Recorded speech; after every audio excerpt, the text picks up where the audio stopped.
Why do you have to work hard and smart? And how do you do both? Stay tuned and find out. Welcome. Okay, here's the question. Serious? How are we dark horses? You know, the ones everyone is betting against, the ones they don't expect to win, place, or even show on the track, and they'll even laugh on us when we talk about trying. How do we show the world our greatness and triumph? Come on. Well, that's the question, and this podcast will give you the answers. Let's go. This is the Dark Horse Entrepreneur.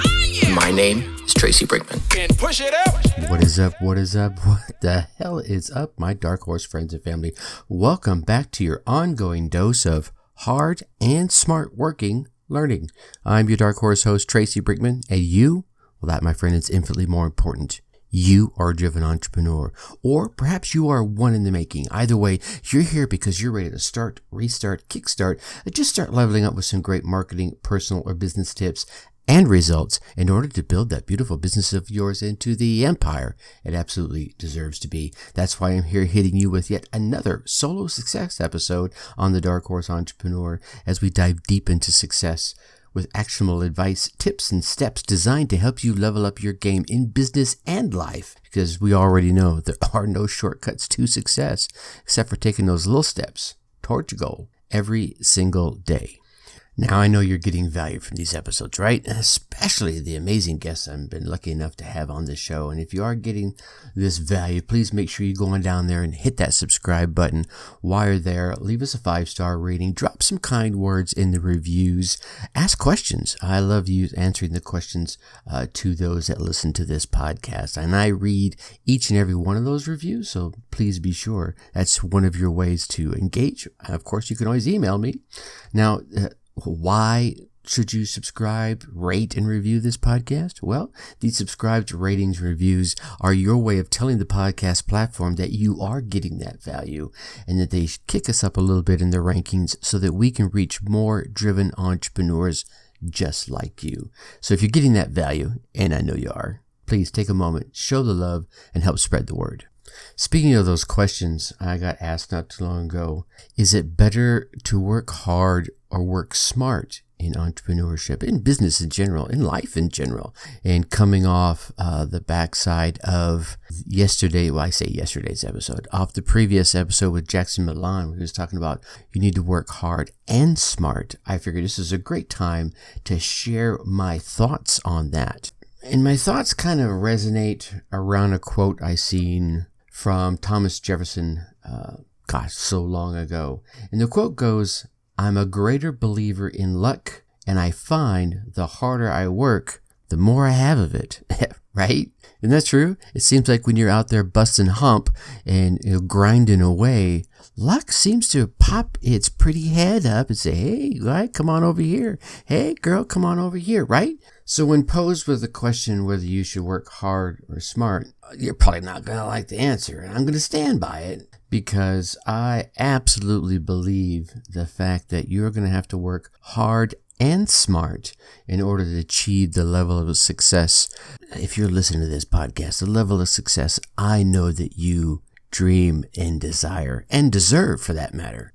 So the first question, kind of sub-question that goes with this is, why do I need to work hard and smart? Well, the answer to that question is really pretty damn simple. If you think about all the other entrepreneurs that are out there, a high number of them are out there grinding away after the same goal that you are, and they have the same shot that you have at attaining it. So working hard is a way to level the playing field. I know everyone dreams of that, hey, I sure would like to be able to work 4 hours a week and do whatever I want with the rest of the time. And, it's attainable. There is a way to get there. However, the only way to get there from all those that I've chatted with that have attained it is by throwing in, all in, right? Like Zach Babcock said back in his interview, I don't remember the number off the top of my head, jump off the cliff and grow wings on the way down. Well, I think what else needs to be added to that is the 4,000, the 400,000, let's say the 4,000 hours that of work that go into it prior to anyone being able to kick back and now just keep that engine humming with that 4 hours a week. Girl, dude, guys, gals, you're gonna have to put in the time. That's all there is to it. You're going to have to get dirt under your fingernails. You're going to have to bang your knuckles. You're going to have to get down and dirty, period. But here's a saving grace. While you're doing that, working smart is making the most out of every minute of that hard work that you're putting in to just milk every drop out of every single moment of those 4,000 hours that you're going to have to put in. That's a multiplier, right? And quite often, someone who would normally have to put in 4,000 hours to get to that 4-hour work week, right? Someone who works hard and smart might be able to pull it off, say, in 3,000, maybe even with a real multiplier of intelligence, 2,000. You're still going to have to put in the work because at the end of the day, as many of you may know, and if you don't know, I'm going to tell you right now, working smart is that multiplier that can give you a 2x, 3x, 5x, even 10x output for every single hour that you put in. But let's be careful here. If you're 10xing bad results by not working hard and smart, right, then you're just going to get that mediocre milquetoast, bamby-pamby kind of results, which is not what you're looking for, right? No. See, I picture you out there just working insanely hard, busting your hump, right? Get the dirt under your fingernails, busting your knuckles, maybe even bumping an elbow or two, right? You trip, you stumble, you bumble, you fall, you faceplant, you get right back up. You don't even bother to dust yourself off. You start grinding away. Now, let's 10x that with the work smart factors, okay? So let's start with one of the first work smart tactics. And I'm not going to go into all the software things because there's a million of them out there. But one of the things, what was it? Simon Sinek talked about is understanding your why. And you've heard me talk about it. Good God, when was it? Episode 170, I believe. Who do you need to become to be successful? Now, as I've shared here before, love Simon Sinek, loved his book. Great content. Go check it out. Definitely worthwhile. I think there's a YouTube video version of it out there. This 20-minute masterclass of understanding how to make people love your business, understanding your why and the whole 9 yards, right? Making it clear why you're in business rather than simply selling what you sell. But before we go there, let's make sure it's aligned with who you are. And that goes back to, like I mentioned earlier, episode 170. Who do you need to become to be successful? And if you go there first, then your why is aligned with your who, and those two things ring together. It's like a bell, right? You tap that bell and that resonating chime that comes out, especially those big hanging wind chimes. I love wind chimes. Those big hanging wind chimes that have that lovely sound. And if you match the individual chimes up together, you get this resonance. It's like, you can almost feel it vibrating your soul. Knowing who you are and your why, super smart. It's going to resonate in your soul. You're going to get up in the morning. You're going to be pushed to do what you want to do rather than have to pull yourself up out of bed and do it. All right. So check out episode 170. Who do you need to become to be successful? And that will help you understand your why.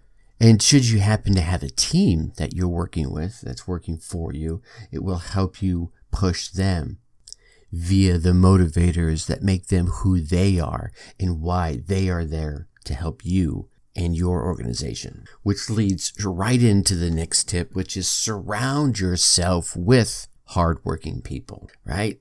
I mean, we've all heard that old adage that you're the average of the 5 people you spend most of your time with. Now, most folks take that into consideration of those above them, right? Who are those folks at those masterminds that they're spending their time with? Well, how about those folks you spend your time with in your organization every single day? Yeah, there's a lot of truth in there. So if you're in there and you just happen to have a whole ton of, lazy people who are looking for shortcuts and ways to avoid work and the next fad tactic that's out there, that's going to seem normal to you, and you're going to start following that pattern. If on the other hand, though, you surround yourself with motivated people who never shy away from the dirt and the fingernails and the bloody knuckles, then that mindset will rub off on you as well. And it works both ways, yeah? If they're looking up to you and you're out there busting up and grinding away, they're going to be looking up to you and they're going to be following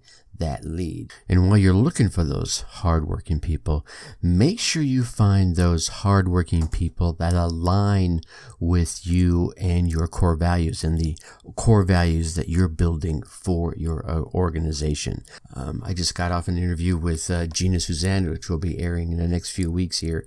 And that's a key. She brings some really good gems to the forefront about hiring practice. A little teaser for you for an upcoming episode. Now, I think the next thing we need to pay attention to is all the damn distractions that are around us, right?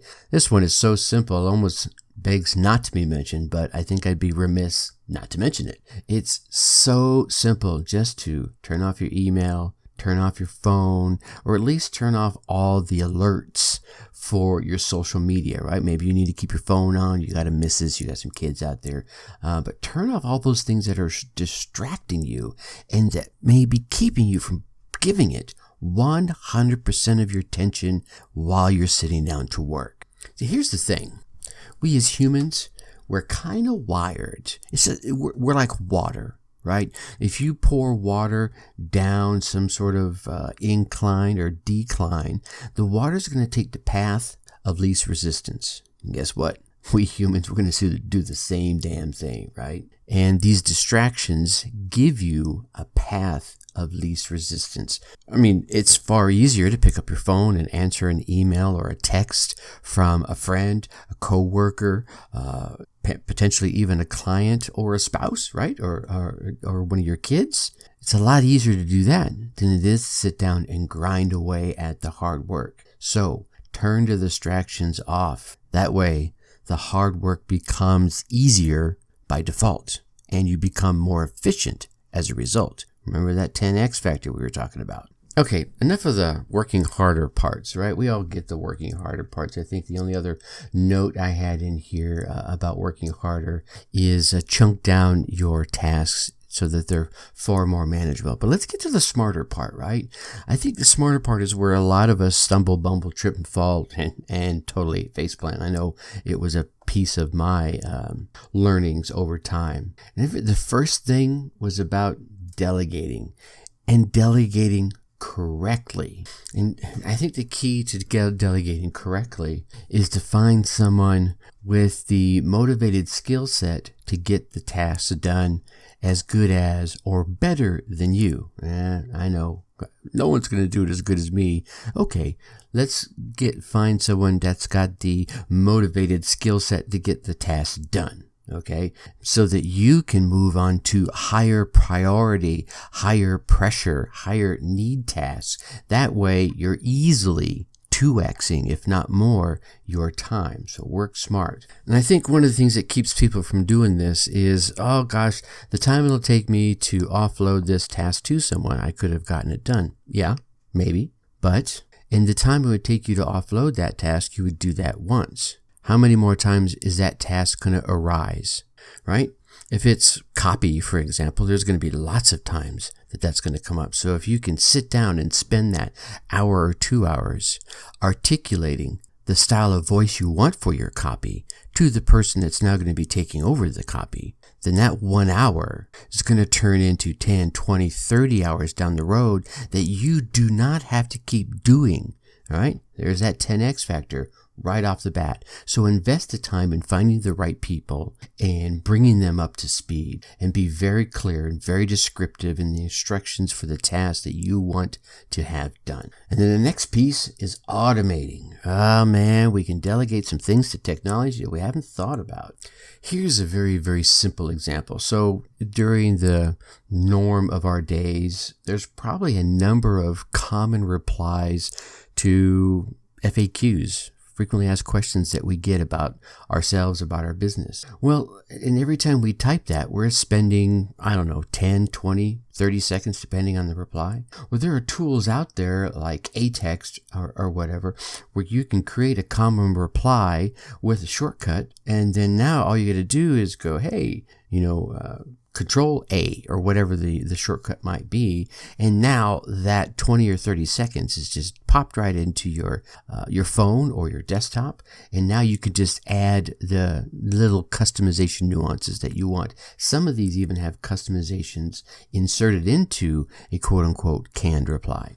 And there are of course tools like Zapier, or is it Zapier or Zapier? Anyway, that you can start linking things together and connecting. So you do the work once and it gets zapped to the other places that need to go. The next one, and this one's going to seem almost counterintuitive, take breaks, y'all. Oh my God. So many times people just keep grinding away 8, 6, 8, 10, 12 hours straight.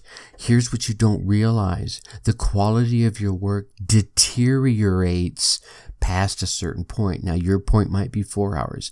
Your point might be 6 hours. But after that point, it starts to deteriorate where you're working harder to get the same amount of work you would have gotten done earlier in an hour. It's now taking you an hour and a half, hour and 45 minutes, or 2 hours. So take some periodic breaks, whether they're 15-minute breaks when you take lunch, for example. Don't sit there and work through your lunch. Right? Get up, move away, or do something else during the lunch. If you sit at your desk and eat your lunch, that's fine. Say you have an hour for lunch, take a half hour of that, listen to some music, right? Call your wife, call your spouse, do something other than the work, right? Disconnect your brain let it recharge some so that when you come back, you're fresh and ready to rock and roll. And I think another thing, another working smarter tip I can leave you with is pick a tool and use it. So many times we get pulled over to the left or pulled over to the right by the next new shiny object, the new tool, the new technique, which is fine. I know I fall victim to it occasionally myself. But here's where I'm going to go. Pick the tool you want to use and then damn well use it, right? Stop mucking around with this little thing and that little thing. If you're going to try HubSpot, use HubSpot. If you're going to try Microsoft Project, use Microsoft Project. If you're going to try, Trello boards, fine, try them. But really give it the good old college try. Get in there, really use it. Doesn't matter how much you use it, but try to pick something and use it consistently across your business, your life, and your team. This is going to save you all kinds of time alone in syncing up this tool versus that tool and that tool versus another tool and spending time on things that probably don't even need to happen. All right, I've already gone over longer than I have, but I just get passionate about some of these topics and I just can't stop telling you about it. So on Friday, we're going to talk about entrepreneurship, the way to escape the industrial machine matrix. Ooh, it sounds almost ominous, right? All right, you're going to want to check this one out. This is a pretty good one. All right, now before you leave us, if you're looking for some help with your podcast, whether you're looking to launch one, right? Or you already have one and need help with the editing and promotion, or maybe you're looking to monetize your podcast in some other ways and you're just struggling to figure them out, reach out to me at Tracy at darkhorseschooling.com, or you can go to darkhorseschooling.com/coaching, fill out that form right there. Let's chat. That will get you to schedule what I call a power huddle session, right? And I'll make sure you come away from that power huddle session with a success plan. No charge for the power huddle session. I just want to give you some value. Again, that's darkhorseschooling.com/coaching. Let's see how I can be of service to you in helping you start, restart, or kickstart your business and or your podcast. Now, I know, like I mentioned earlier, you want to keep getting all these solo success tips as well as the amazing interview episodes. You go on down there, right? You go on down there, you hit that subscribe button, you give us a 5-star rating, you drop some kind words in the reviews. Heck, ask a question in there. I read every single one of them. Again, these subscribed ratings or reviews are the listener's way of telling those podcast platforms out there that you're giving us a thumbs up, and they kick us up a little bit in the ranking so that we can reach more driven entrepreneurs just like you. So please take a moment and show the love. And with that, until next episode, I'm going to leave you as I always do. Think successfully and take action. Thank you for listening to the Dark Horse Entrepreneur Podcast. And you know this! Thanks for tuning in. Check us out at www.darkhorseschooling.com. All right. My name is Tracy Brinkman.